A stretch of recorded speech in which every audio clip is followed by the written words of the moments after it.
Seventh आपका जो next है हिंदी ग्रामर का चैप्टर, यही 2 चैप्टर हैं आपको। एक मैंने पहले करवा दिए चैप्टर नंबर 10, अब 11 करवा रही हूँ। क्रिया चैप्टर का नाम है। लड़के क्रिकेट खेल रहे हैं, गाय घास चढ़ रही। जो दोनों क्या कर रहे हैं? क्रिया कर रहे हैं, काम कर रहे हैं। अब क्रिया किसे कहते हैं? किसी कार्य के करने या होने का बोध कराने वाले शब्द क्या कहलाते हैं? क्रिया कहलाते हैं। जैसे खाना, सोना, पढ़ना, लिखना, कूदना, खेलना आदि सारी क्या है? क्रियाएं हैं। उसके बाद है धातु। धातु क्या है? क्रिया का मूल रूप धातु कहलाता है। जैसे लिख, पढ़, खा, गा, जा, रो, पी आदि। क्रिया का मूल रूप उसके सभी रूपों में विद्यमान रहता है। ये मूल रूप क्या है? धातु।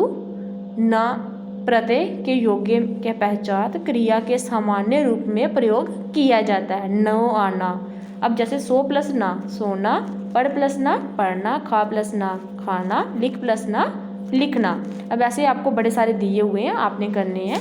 ये क्रिया के सामान्य रूप है। इसके क्रिया रूप भी कहते हैं।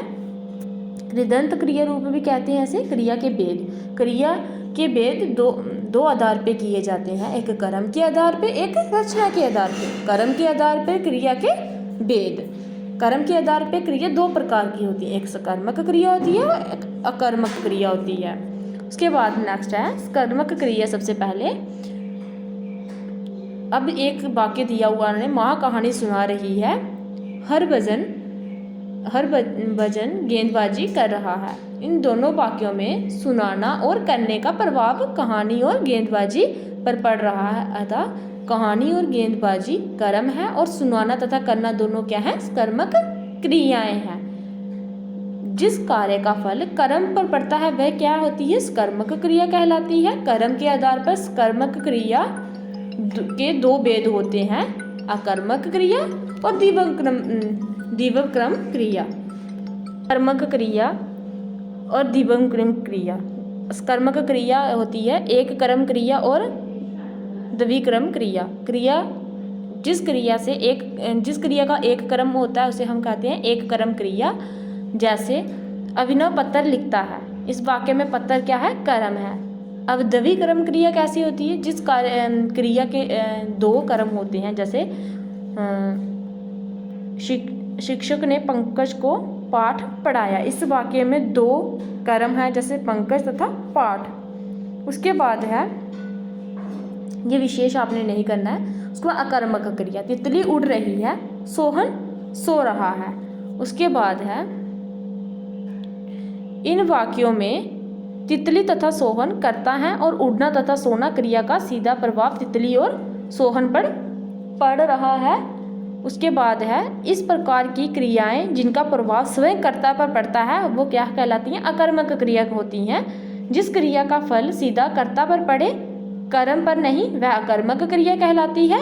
रचना के आधार पर क्रिया के निम्नलिखित 4 भेद होते हैं। अब रचना के आधार पर क्रिया के कितने भेद होते हैं? 4। एक संयुक्त क्रिया, नाम धातु क्रिया, प्रेरणार्थ क्रिया।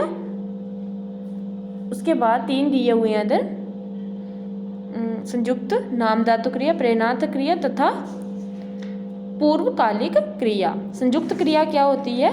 जब 2 अथवा अधिक क्रियाओं का साथ प्रयोग हो उसे संयुक्त क्रिया कहते हैं।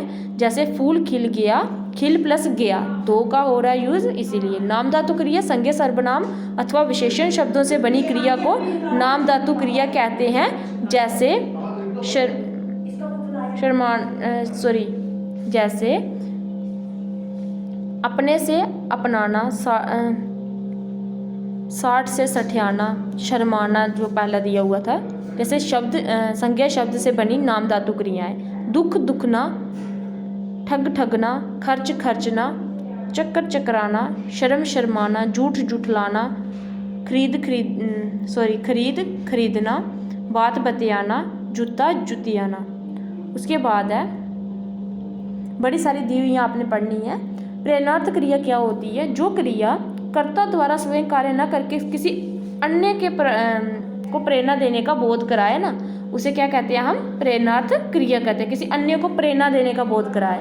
जैसे अनपढ़ वृद्धा ने रुचि को रुचि से पत्र पढ़वाया। अब अनपढ़ एक बुजुर्ग थी, उसने क्या कर दिया, रुचि से अपना पत्र पढ़वाया, किसी और से कार्य करवाया है, ये उसको हम कहते हैं प्रेरणार्थ क्रिया कहते हैं। उसके बाद है ये दिए हुए हैं आपको प्रेरक क्रिया, कर्ता और प्रेरित करता।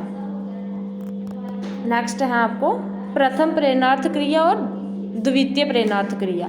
जब कर्ता स्वयं कार्य करते हुए प्रेरणा देता है तो उसे क्या कहते हैं, कार्य खुद करते हुए जब कर्ता प्रेरणा देता है उसे क्या कहते हैं, प्रेरणार्थ क्रिया।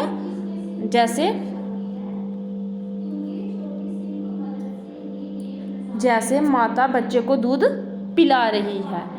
अब द्वितीय प्रेरणार्थ क्रिया क्या है, जब कर्ता स्वयं कार्य न करके दूसरों को कार्य करने की प्रेरणा देता है तो उसे क्या कहते हैं, द्वितीय प्रेरणार्थ क्रिया। जैसे माता नौकरानी से बच्चों को दूध पिलवा रही है, खुद कार्य न करके कर्ता किसी और से कार्य करवाता है, उसे कहते हैं द्वितीय प्रेरणार्थ क्रिया। उसके बाद है पूर्वकालिक क्रिया। पूर्वकालिक क्रिया मूल धातु में कर अथवा करके लगाकर बनाई जाती हैं। जैसे व्यक्ति दौड़कर बस में चढ़ा, दौड़ प्लस कर, दौड़कर। वह बुआ से मिलकर आई है, मिल प्लस कर, मिलकर। अब ऐसे जैसे आपको ये दिया हुआ है, याद रखिए, ये बिल्कुल वही है जो मैंने आपको पिछले चैप्टर में पढ़ाया है। याद रखिए, आपने खुद पढ़ना है और अच्छी तरह से 2-3 बार वीडियो को भी समझिएगा, खुद भी चैप्टर पढ़िएगा, क्योंकि आपको इस बार भी मल्टीपल चॉइस में ही आना है पेपर।